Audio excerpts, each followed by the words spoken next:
shehu tijjani farkon alakarsa da manzon Allah shine shi shehu tijjani jikan annabi Muhammad shine asalin dalilin da yasa dukkan wani sirri na annabi Muhammad shehu tijjani ya kwashe shi. duk wani abu wanda yake asiri ne fama fada min zatin nabi Muhammadin talaqatu zatul khatm duna wasilati kama ta talaqa kullu faidin min anbiya wa rusulin alaihim jami'an tahiyyati. duk abin da ya kwaranyo daga zatin annabi Muhammadu to zatin qudubul maktum shehu Ahmad Tijani shi yake cafar wannan abu. zatin annabi Muhammadu idan yayi madadi sai zatin shehu Tijani sai ya cafa sai ya raba wa sauran waliyai, kamar yadda annabawa duk annabawan Allah da kuka gani baki ɗayan su annabi Muhammadu ne yake musu madadi, haka ne ko ba haka bane ba? sannan kowane wali yana da ainihin annabin da ya gada. shi kuma shehu Tijjani radiyallahu anhu wanda ya gada shi ne annabi Muhammadu, shi warisi ne Muhammadi.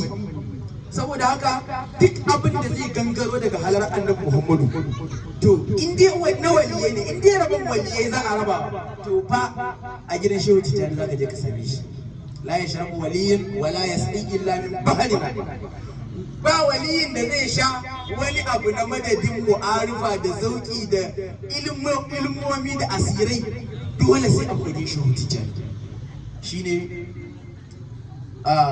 shehu Ibrahim Yas radiyallahu anhu ya ce falasta takhlusu min al-afat illa bi shaykhin arifin tuwati.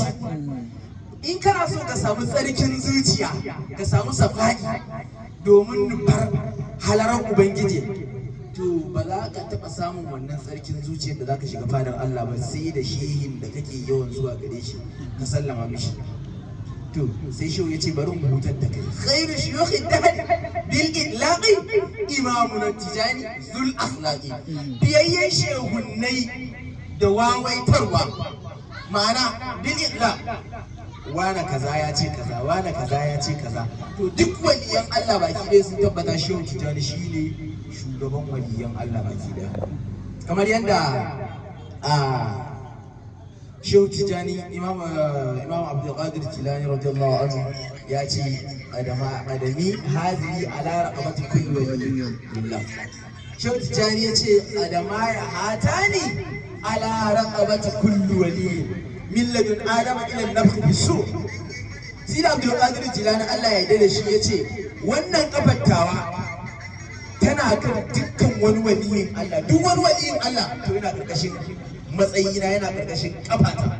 shehu Tijjani sai ya ce adamaya, wayannan kafafuwan nawa guda biyu, adamul haqiqati wa shari'ati, na take kan dukkan wani waliyi tun daga farkon annabi Adamu har zuwa yau kuma har ai Musa. shi sida to a ciki akwai shehu Muhammadu al-Ghali ne almajiri shehu Tijjani yake tambayar shehu Tijjani cewa a'a shehu Tijjani radiyallahu anhu kakka manta fa dan uwanka fa ya ce arabi hazihi ala rahmatul waliyillah. Sida Abdul Qadir Jilani radiyallahu anhu ya ce kafata tana kan dukkan wani wali na Allah. to ya zaka yi da wannan magana? sai ya ce dawo dauko magana saka dauko magana ta. shi ne ya faɗa, ni ya faɗa. shi yayi ne ya ce adami ko kafata guda daya, ni kuma cewa ne adamaya kafafuwa na. shi kuma bai ce milladun adama ila nafsi bisu.